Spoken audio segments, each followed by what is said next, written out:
That's all trip. இது ஒரு auto மற்றும் கேப் புக்கிங் ஆப். டிரைவருக்கும் பேசஞ்சருக்கும் நடுவில் இந்த ஆப் இருந்துகிட்டு ரேட்டை தீர்மானிக்காம டிரைவரே ரேட்டை தீர்மானிக்கலாம். பேசஞ்சரும் அவங்க அர்ஜென்சியை பொறுத்து முடிவு எடுத்துக்கலாம். கீழே டிஸ்கிரிப்ஷன்ல இருக்க லிங்கை கிளிக் பண்ணி தட்ஸ் ஆல் ட்ரிப்பை டவுன்லோட் பண்ணி. தமிழகத்தில் சட்டம் ஒழுங்கு சீர்குலைந்துள்ளதால் எங்கு பார்த்தாலும் குற்றங்கள் நிகழ்கின்றன என தமிழ் மாநில காங்கிரஸ் கட்சி தலைவர் ஜி.கே. வாசன் குற்றம் சாட்டியுள்ளார்.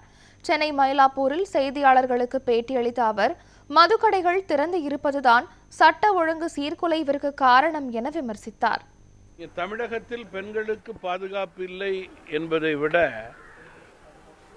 தென் மாநிலங்களிலேயே தமிழகத்தில்தான் மகளிருக்கு பாதுகாப்பு இல்லாத நிலை இருக்கிறது. காரணம், தமிழகத்தில் சட்டம் ஒழுங்கு சீர்குலைந்திருக்கிறது.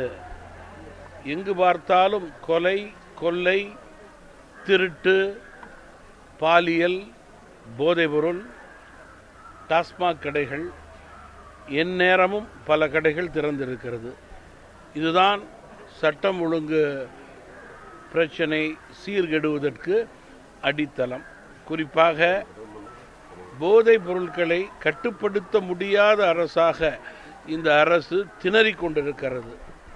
அதனுடைய தாக்கம் தினந்தோறும் பத்திரிகை, தொலைக்காட்சியில் வெட்டு, குத்து, கொலை, மூதாட்டி கொலை என்ற செய்திகள் தொடர்ந்து வந்து கொண்டிருக்கிறது என்பது வேதனைக்குரிய விஷயம். இந்த அரசுடைய தருணம் முடிகின்ற வேளையிலே இனி இவர்களுக்கு ஒருபோதும் ஆளுவதற்கான தகுதி இல்லை என்று தமிழக மக்கள் நிச்சயமாக முடிவெடுத்திருக்கிறார்கள் என்பதில் மாற்றுக்கருத்து கிடையாது. அதற்கு அடித்தளமாக இன்று மகளிர் தினம்.